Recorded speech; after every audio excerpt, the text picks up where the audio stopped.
जब मन किया पास की दुकान पर एक सिगरेट खरीदी और हर फिक्र को धुएं में उड़ा दिया। अगर सरकार की खास संसदीय समिति की सिफारिशें मान ली गईं तो यह दिन इतिहास का हिस्सा बन जाएगा। सिगरेट तंबाकू के खतरों पर बनाई गई खास संसदीय समिति ने फुटकर में सिगरेट बेचने पर बैन लगाने की सिफारिश की है। इतना ही नहीं, इसके अलावा और भी कई सख्त सिफारिशें सरकार के सामने रखी गई हैं। आइए जानते हैं क्या है पूरा मामला। नमस्कार दोस्तों, मेरा नाम है अमित मिश्रा और आप देख रहे हैं न्यूज़ नेशन का डिजिटल प्लेटफॉर्म। स्वास्थ्य और परिवार कल्याण पर बनी संसद की स्थायी समिति ने सिंगल सिगरेट बेचने पर रोक लगाने की सिफारिश की है। मतलब फुटकर में सिगरेट बेचना बंद कर दिया जाए। समिति ने तर्क दिया है कि इससे तंबाकू नियंत्रण अभियान प्रभावित हो रहा है। समिति ने सिफारिश में यह भी कहा है कि देश में ऑफिसों, आम जगहों और एयरपोर्ट पर जो स्मोकिंग जोन बनाए हुए हैं उनको भी बंद किया जाए। स्थायी समिति की रिपोर्ट पर केंद्र सरकार सिंगल सिगरेट की बिक्री और उत्पाद पर रोक लगाने का प्लान बना सकती है। इसी तरह हेल्थ मिनिस्ट्री की सिफारिश पर 3 साल पहले केंद्र सरकार ने ई सिगरेट बेचने पर बैन लगाया था। तब ई सिगरेट को बेचने के खिलाफ कानून भी बनाया गया था। आपको लग रहा होगा आखिर ये स्थायी समिति होती क्या है जो इस तरह की सख्त सिफारिशें देती है। असल में संसद में कामकाज को आसान करने के लिए कई समितियां बनाई जाती हैं। मतलब हर बड़े मामले पर सरकार को रायशुमारी करने के लिए कमेटी बनाई जाती है। संसद में 2 तरह की स्थायी समितियां होती हैं। पहली स्थायी समिति और दूसरी तदर्थ या अस्थायी समिति। स्थायी समिति में लोकसभा और राज्यसभा के सदस्य होते हैं जिनका कार्यकाल 1 साल का होता है। ये सांसद सत्ताधारी पार्टी और विपक्ष दोनों ही दलों के होते हैं। सरकार को जिस मामले पर रायशुमारी लेनी होती है उससे जुड़ी समिति में वो एक्सपर्ट्स को बुलाती है, जिसके बाद डिटेल रिपोर्ट सरकार को भेजी जाती है।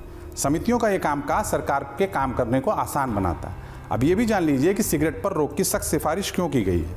समिति ने रिपोर्ट में कहा है कि देश में जीएसटी लागू होने के बाद सिगरेट उत्पादों पर टैक्स में ज़्यादा बढ़ोतरी नहीं हुई है। मतलब सरकार को सिगरेट बेचने से कोई खास फायदा नहीं हुआ। इसके अलावा समिति ने यह भी कहा कि दुनिया भर के मुकाबले भारत में सिगरेट काफ़ी सस्ती है। समिति ने international agency for research on cancer की रिपोर्ट का हवाला दिया है। इसके मुताबिक अल्कोहल और तंबाकू का सेवन करने से कैंसर की आशंका बढ़ती है। अगर तंबाकू बिकने से सरकार की कमाई की बात की जाए तो खाने वाली तंबाकू पर भारी कमाई होती है। जीएसटी लागू होने के बाद भारत में बीड़ी पर 22%, सिगरेट पर 53% और स्मोकलेस टोबैको मतलब खाई जाने वाली तंबाकू पर 64% टैक्स लगाया जाता है। आपको लग सकता है टैक्स बहुत ज़्यादा है, लेकिन दुनिया की हेल्थ एजेंसी WHO के अनुसार इसे बढ़ाना चाहिए।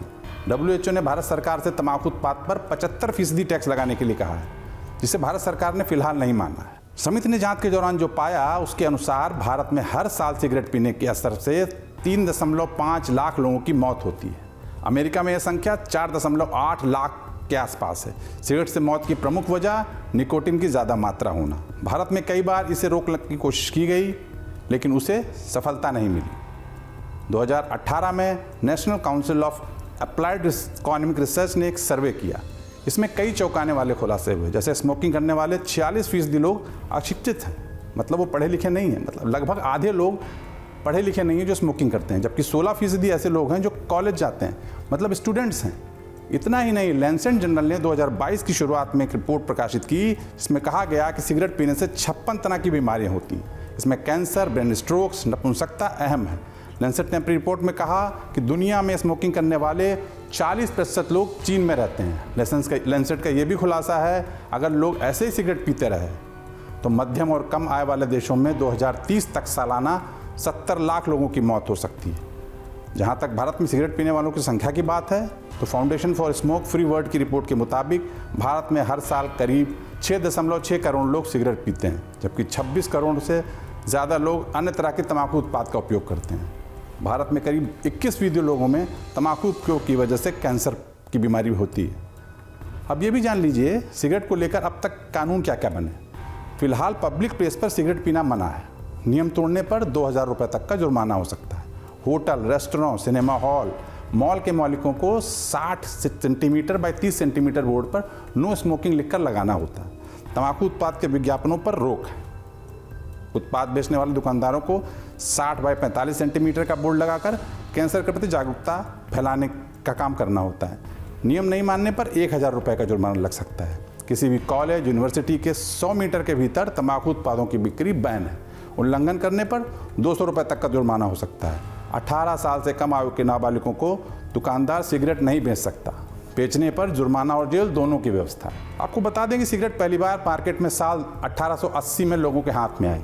अमेरिका के उत्तरी कैरोलिना शहर में जेम्स बुकानन ड्यूट नाम के व्यक्ति ने 1880 में पहली बार हाथ से बनी सिगरेट मार्केट में उतारी। हाथ से बनी सिगरेट की लोकप्रियता तेजी से बढ़ी। सिगरेट की इजाद के तकरीबन 110 साल बाद 1990 में सिगरेट पीने वालों की संख्या दुनिया भर में 99 करोड़ क्रॉस कर गई। खैर, संसदीय समिति की सिफारिश पर सरकार के एक्शन से पहले ही तंबाकू को कंट्रोल करने से जुड़े लोगों ने प्लान पर आशंका जता दी है। अंग्रेजी अखबार हिंदू को तमिलनाडु के people's forum of tobacco control के पदाधिकारी सिरिल एलेक्जेंडर ने बताया कि बैन से ज़्यादा फर्क नहीं पड़ेगा। सरकार को तंबाकू और सिगरेट बेचने वाले दुकानदारों को लाइसेंस देने पर सख्ती अपनानी होगी। जब तक लाइसेंस पर सख्ती नहीं होगी, कोई क्या बेच रहा है इसका हिसाब नहीं रखा जा सकता। फिलहाल गेंद अब सरकार के पाले में, देखना है वो क्या फैसला लेती है। तब तक आप एक अच्छा फैसला ले सकते हैं। ऐसे ही वीडियोस देखने के लिए न्यूज़ नेशन का यूट्यूब चैनल सब्सक्राइब कर लीजिए। धन्यवाद।